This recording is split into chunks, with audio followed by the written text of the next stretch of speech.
A Plaguelands Media production. Hey everyone, this is Hugh from Plaguelands Media bringing you another book review. This time I'm looking at Volume 2 of Donny Cates' run on Thor. This is Prey. I'm primarily doing this to placate one of our viewers out there who complained that I didn't have Volume 2 when I reviewed Volume 1 and they wanted to know how the story continued. So this is how the story continues. Hope you're happy with it. Absolutely love this book, but you are going to see that in the video. So let's get right into another episode of...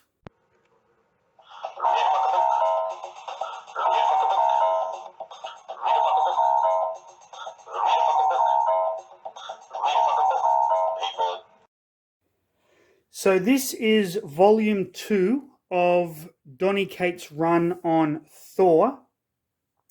Let's get straight into it because this story is batshit crazy.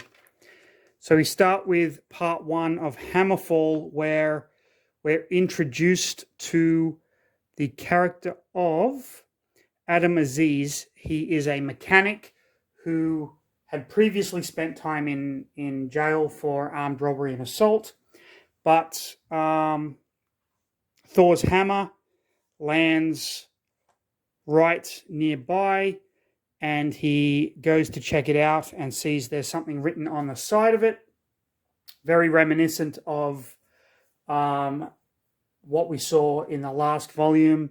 So he calls the number. We are then taken to Asgard, to the Bifrost, where Lady Sif is talking to Thor through one of the crows, and Thor is meeting with Beta Ray Bill. Thor wants to chat with Bill. They had a bit of a back and forth in the last comic series, and he wants to kind of discuss the fact that he has had a vision of his own death and that there is something wrong with his hammer Mjolnir.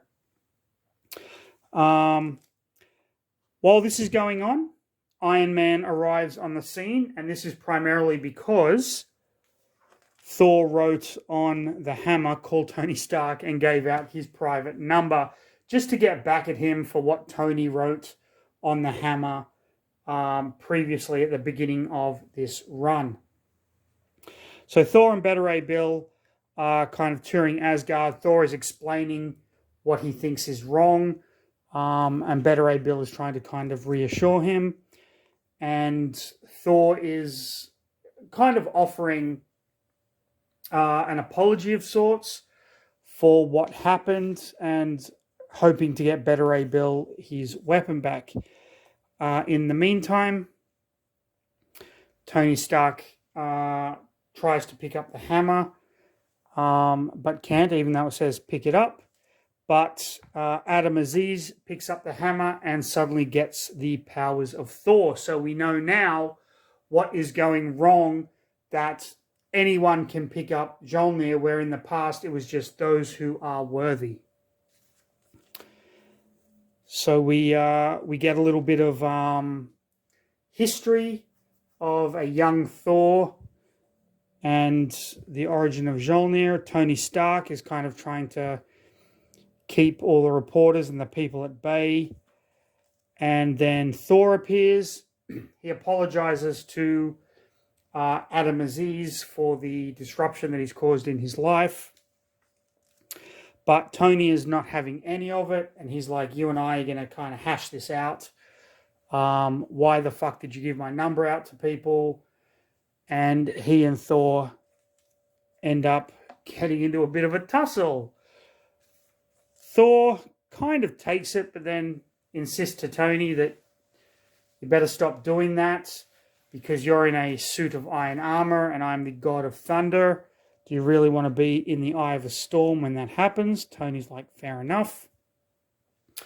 He and Thor kind of hash it out a little bit, kind of get to the bottom of what is happening, but Iron Man warns Thor to kind of not be a prick in the future.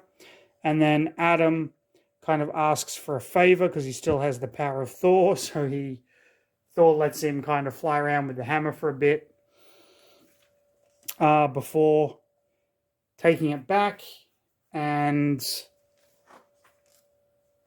realizing that we have here the Donald Blake Family Clinic, that he needs. There's something wrong with the magic of Odin, and so he needs to go back to his roots. Now, for those of you that don't know who Donald Blake is, Donald Blake was first introduced in, I believe, Journey into Mystery. Oh, fuck. 80, I want to say 83, but I'm probably wrong. It was in 1962. Donald Blake was a doctor. He had a lame leg. He discovered a cane in a cave in Norway, and when he smashed that cane on the ground, he turned into Thor. And it was Odin's way of teaching Thor humility and humanity. But the Donald Blake character has not been seen for a long, long time in the comics until now. So we get a little bit of backstory here about who Donald Blake was. You see him hit the cane, become Thor. But what's really interesting is that when he becomes Thor, where does he go? Where does his psyche go? And it's revealed that Odin had actually created this whole kind of infinite town where Donald Blake would go when Thor was being Thor, where he was kind of beloved and he knew everyone, kind of like a Leave It to Beaver type of town. It was never nighttime, it was always day, and he would just walk around and talk to people. But we haven't seen the Donald Blake character for a long, long time. So Thor goes to Loki and basically tells him that he needs to kind of go on this journey. And Loki's like, you know, I'm not the god of lies and mischief anymore. I'm the god of stories and myth. But I know that you're lying to me. So what is really going on? And Thor tells him that he needs to go and see or find out what's happening with the magic. As you can see, Loki can wield Mjolnir, which kind of surprises Thor, but not really. And so Thor basically tells Loki, can you look after Donald Blake while I am in that place? And he slams the hammer down, and you see him kind of descending, but it's not the same as before. It's, you know, red sun, dead people everywhere. Why am I awake? Is this hell? And he's kind of walking through this place, and then he sees that this the guardian dragon, Jormund or something like that, has had its throat slit. And here we have Donald Blake. Donald Blake has been trapped in this realm for ages. He has gone completely and utterly insane. And he realizes that maybe he's not real. Maybe Odin just created him. And this is the whole idea behind this, is that Donald Blake was a construct of Odin and was never real, but Odin let this construct feel pain and despair and just was not fair on kind of creating this thing just to constantly have him trapped in this other dimension or universe or whatever it is. And so he has gone completely and utterly mad, and his one goal is just to destroy his maker and everything that his maker has touched. Loki kind of sees him and realizes this, but Donald Blake still has the powers of Thor because he was effectively Thor. He was also a surgeon, a very gifted surgeon. So he manages in the fight to break Loki's arm, and then he has the cane that when he slams the cane down on the ground, he will become Thor, and he breaks it, thus trapping Thor in the other dimension and keeping him in Asgard. He, being in Asgard, he can kind of go. We have the Destroyer. You might remember this from the original, from the first Thor movie, the MCU Thor movie. And so he basically goes through Asgard, reading the tomes, tearing out pages, trying to get the Destroyer to work. When he is confronted with Lady Sif, Beta Ray Bill, and Volstagg, and they realize, they know this Donald Blake character, and they realize that something is wrong. Donald Blake sees that Beta Ray Bill has some of the Thor powers of Odin, and so they fight. Donald Blake just completely overwhelms them. He rips the powers of Thor out of Beta Ray Bill, leaving him kind of powerless. Volstagg and Lady Sif and the armies of Asgard try to fight him, but he overwhelms them.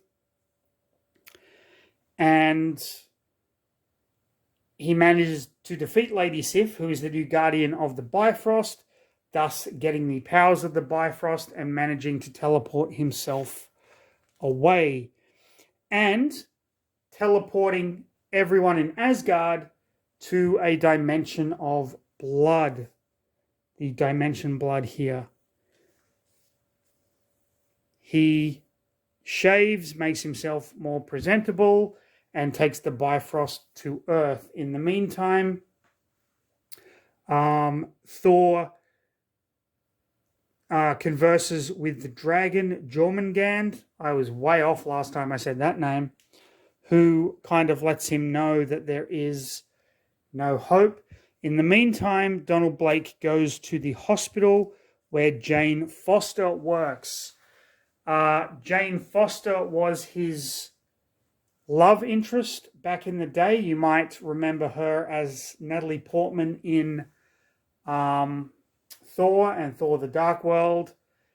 And she will be like Lady Thor in Love and Thunder coming out this year. And she's very happy to see Donald Blake once again. They go out to dinner. And while they are talking, Donald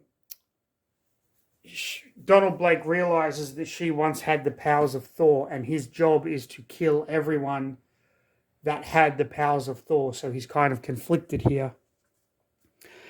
In the meantime, Thor summons a kind of god of chaos, and the god of chaos is like, there's nothing that I can do to help you. This is like way beyond me. While the Asgardians and all of the refugees that came from the dying planets in the last, if you watch the last video, Galactus was eating the planets, and Thor, as a herald of Galactus, was trying to save them by getting them to Asgard. They are all still trapped in the blood dimension. We have Beta Ray Bill here, who is gravely wounded, and Lady Sif says, isn't Lockjaw around? Lockjaw can teleport us out of here. If you don't know who Lockjaw is, Lockjaw was the dog from the Inhumans, and he had teleporting abilities. And this dog was like, oh shit, I forgot to tell you, Lockjaw left. When Donald Blake realizes that Jane Foster had the power of Thor at one point, he goes completely batshit and stabs her in the hand with a knife and drains all her Odin powers out. Or does he? No, he doesn't. That's all in his head. But he does quickly excuse himself from dinner and leaves. When Jane Foster gets back to the hospital, it's discovered that she's working in the morgue now. She's no longer a surgeon. She is confronted by a colleague, and that colleague, who actually knows that she did have the powers of Thor, tells her that the body that has just come in is, what's the dude's name? Roger Red Norwell. Now, those of you that followed my Onslaught series will remember that in one of the volumes, Thor was talking to another guy that had the powers of Thor. That is this guy who has been killed now. Of course, Onslaught happened way back in like the 90s, and this is a few years ago. So, so Jane realizes that her friend has been killed, and she wonders whether or not it was Donald Blake. Donald Blake is in a swamp or a park lake thing, and he is hunting for the person that has the powers of Odin and the powers of Thor, but he doesn't know who he's up against. He is up against Throg. Throg is a frog with the powers of Thor. Yes, Throg is an actual fucking character, and Throg is with Lockjaw. Okay, what happens to Throg? Oh no, Throg gets dissected in a science class. No, he actually doesn't. That is a cop-out, but Throg fights Donald Blake, and they seem to be doing pretty well for themselves. Donald Blake eats Throg, but Throg throws Jolnir out of his mouth and manages to survive. I kid you not, this is actually happening in the fucking comic book. This is batshit crazy stuff. So they fight. Throg and Lockjaw defeat Donald Blake. But when Jane Foster heads to find, tries to find like Tony Stark, Throg and Lockjaw are thrown at her feet. And then she turns into Thor. She still has the powers of Odin, so she turns into Lady Thor. Her and Donald Blake fight. Doctor Strange turns up. Doctor Strange is immensely worried about what is going to happen. And when something freaks out Doctor Strange, you know that ain't good. So we go to the dimension of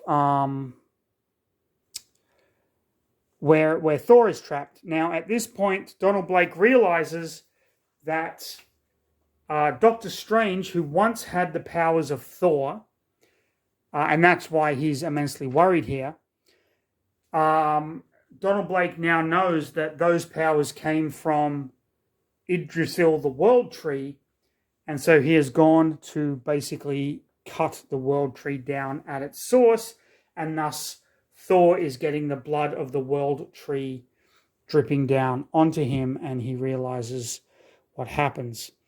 Jane Foster, as Lady Thor, calls her horse because she is going to find the one person who started this whole thing and the one person who can possibly stop the whole thing, and that is Odin.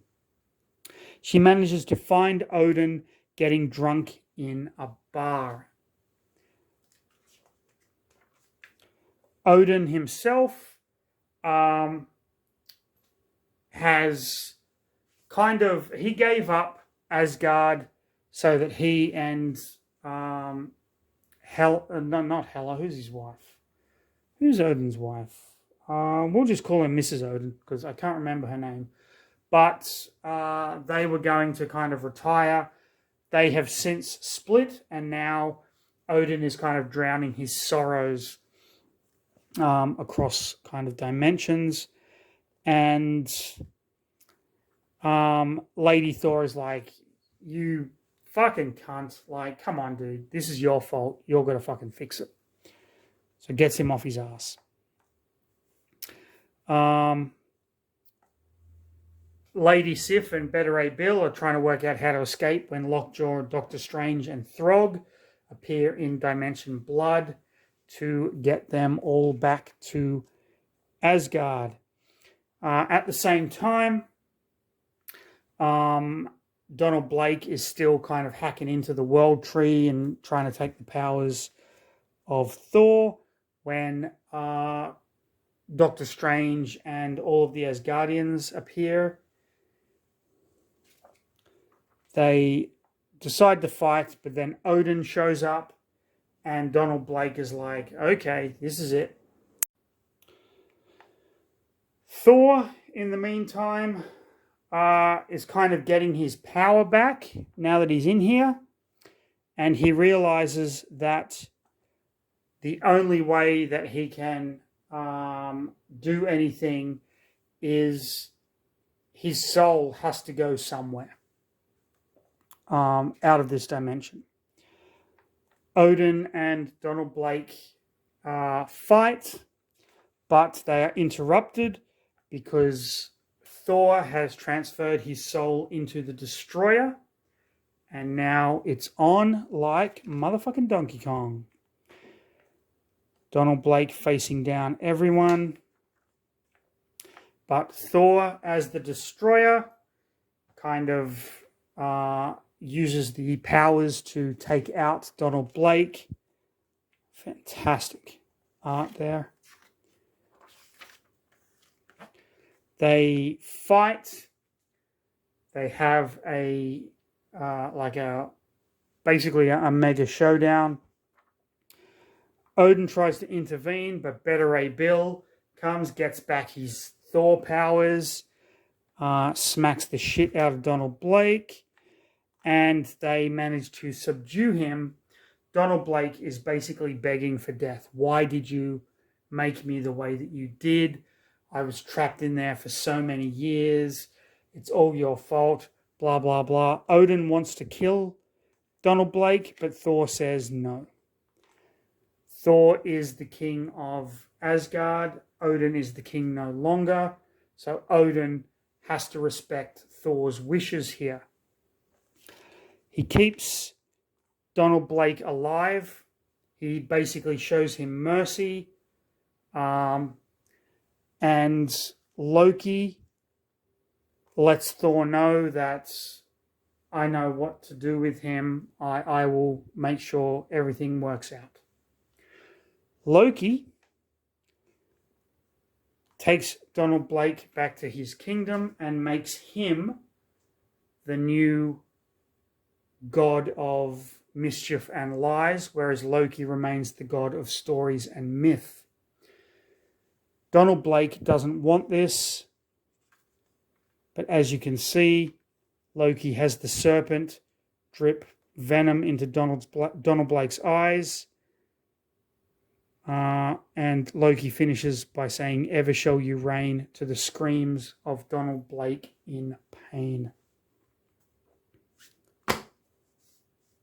That was Volume 2 of Donny Cates' run on Thor. This was Prey. I absolutely loved this story. I thought it went above and beyond what I expected from a Thor comic. I think Donny Cates is a phenomenal writer. The idea of bringing back Donald Blake was just a stroke of absolute genius. And now we have what I assume is going to be a reconciliation between Odin and Thor in the next volume, which I actually do have, and will read and review it shortly. Hope you enjoyed this video. Please like and subscribe and do all the stuff at the end. Leave a comment if you want to. But most importantly, stay safe. And if you wouldn't mind, indulge me for a moment and read a fucking book, people.